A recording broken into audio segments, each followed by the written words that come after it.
Mayong buntag sa tanan. Siguro nakamatngon mo nga duha man ka ebanghelyo gibasa sa pari kay ang usa nasayop ko unya mauwaw naman ko moundang ako na lang gipadayon, no? Ang katong ikaduha mo gyud sakto. Mao na nga duha na ka Domingo ang inyong gimisahan ay inyong gisimbahan karon.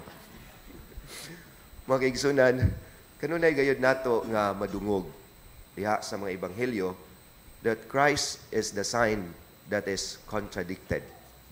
Siya kanunay gisumpaki dili lamang sa iyahang mga kadagkuan nga mga Hudiyo panahon sa iyang panahon kundi usab sa kalibutan mismo. He was a sign that was totally contradicted.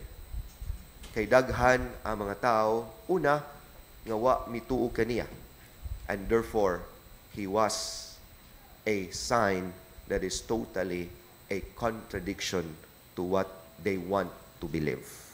And yet Jesus poses a different kind of truth, different from that what they wanted to believe. Ug nining maong panghunahuna ato usab nga mapamalandungan sa atong ebanghelyo karon, that it seems that Jesus is contradicting himself. Not only that he was a sign that was contradicted, but it seems that he was also contradicting himself. Kay sa kanunay nato madungog that Jesus is the Prince of Peace, as what the prophets of old foretold. Apan, miingon siya sa ato ebanghelyo karon, he came not to establish peace, but rather division. O gani usab, it seems nga sa ato ebanghelyo, Jesus is contradicting himself when it comes to family values. Nga sa atong nadungog nga ebanghelyo, mingon siya that the household will be divided 3 against 2, father against son, mother against daughter, mother-in-law against daughter-in-law, no? Makaingon ta nga sakto gyud ang Ginoo, no? But this is not a contradiction. This is not something that Jesus is devaluing his previous lessons and his previous teachings. Apan, kung atong pamalandungan, as Jesus was not totally accepted by his people, it is because labi na nining simbolo nga iyahang gigamit karon sa ebanghelyo that he is like a fire that would consume the earth. Mianhi ako aron sa pagpadilaab sa kalibutan, no? Unsa ni si Kristo, dragon, no?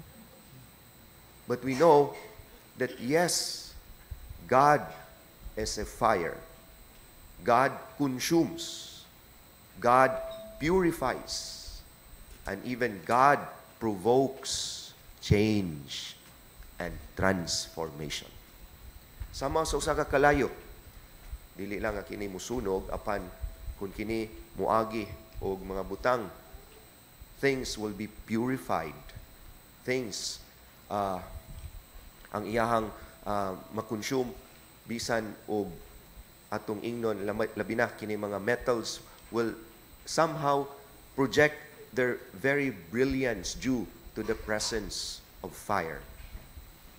Ang bulawan, kanang inyong gipangsulob nga bulawan, gisunog una na aron kini mahimong bulawan. And therefore, the Lord's presence in our lives is always a contradiction. Nga kun ganahan ta mupuyo sa tinud-anay nga kalinaw, not the kind of peace that we want as and the absence of strife or the absence of conflicts, that is not the kind of peace that the Lord is giving us. God will always contradict that kind of understanding. Nga, malinawon kay kuron, ano man, kay wa man akong asawa or wa man akong bana, no? Malinawon kay kuron, ano man, namalhi naman ginud akong mga silingan. Malinaw na kayo ko karon nganuman kay walay signal rong panahon na. No? But the kind of peace that God brings upon us is not just the absence of strife, even the presence of strife in order to transform us, in order to purify us. Ngang kinabuhi, walay kagubot, di kita mingon ngay, salamat. Nindutas ako ang kinabuhi. Apan baya, usahay, mingawon kas kagubot. Apan baya, usahay, mingawon ka nga naa kay problema. Mingawon ka nga naay tao nga muhasik nimo. Sama ra gud dong managtiayon nga purti nila yung away, mamahaw og away, maniudto og lalis, manihapon og kanang bugno, no? Wa gyud, way undang. May pa ang Ukraine o Russia mag-ceasefire pa pero sila wa gyud, no? Namingon na taon tong bana day, di na gyud ko kaantos ini. Kinahanglan magbuwag na ta. Kinahanglan mo layas na ko, mo puyo na ko laing lugar. Mingon sa ang asawa, may pa. Kaya ko po, gikapoy na ining kinabuhi ah. Gikapoy na ko og sigig away. Wa na gyud kalinaw. Kung mulayas man gani ka, nan, mukuyog na lang sad ko.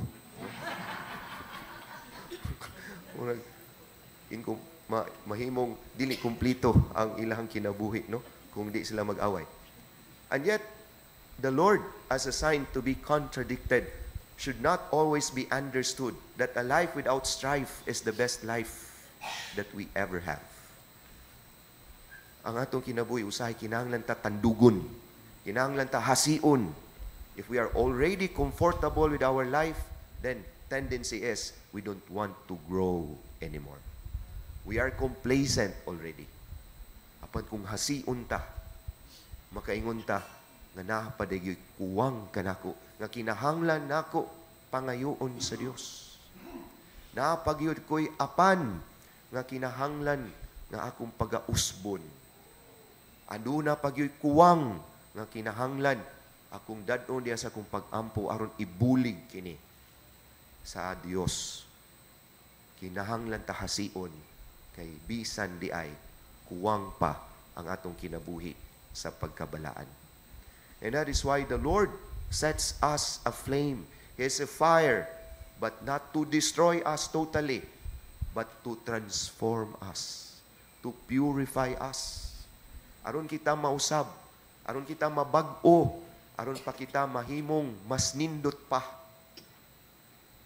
Sama sa usa ka bulawan nga gisulod diha sa usa ka hasu-hasuan nga human kini masunog, mas munindot pa.